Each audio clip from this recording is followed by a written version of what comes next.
On the fateful morn of October 14, 1066, the sun rose over Hastings, painting the battlefield in hues of dread. Two mighty forces were set to clash. William, Duke of Normandy, a lion-hearted warrior with the fire of revenge burning in his chest, and King Harold Godwinson, the last of the Saxon kings, standing defiantly to protect his besieged realm. Tension hung heavy in the air, the palpable fear of chaos. Harold, weary from a harrowing victory against the Norwegians just weeks prior, donned his armor, the weight of his crown pressing down on him like a death sentence. He stood resolute, rallying his men upon Senlac Hill, urging them to fight for hearth and homeland. "Today, we stand not only for ourselves, but for all of England," he bellowed, igniting the spirit of valor in his weary warriors. But across the valley, William and his Norman knights awaited, emboldened by the scent of conquest.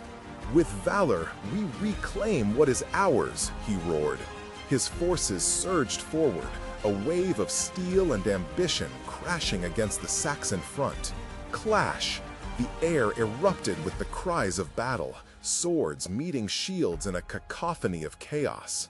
Harold's men fought fiercely, their shields locked in unity, resisting the onslaught of Norman arrows that rained down like a deadly storm. Yet it was a masterstroke of fate that would decide this struggle. As time unfurled, chaos took its toll. A lethal arrow found its mark, piercing Harold's eye with grievous precision. The blunt reality of his sacrifice laid bare. A king who had fought valiantly now faltered. With a gasp he fell, the fires of hope flickering in the hearts of his men. The Saxons' formation shattered upon witnessing their leader fall. It was in that very moment, amidst despair and darkness, that the Norman tide surged.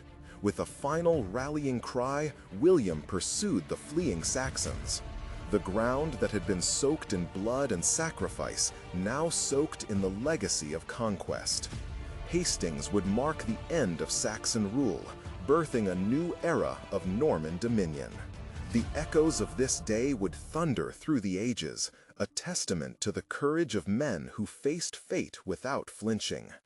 In the shadow of changing tides, the spirit of Harold and his fallen brethren lingered, a haunting reminder of what it means to dream and fight for a land, forever etched in the annals of history. What legacy, they whispered, would hallow this earth long after they were gone?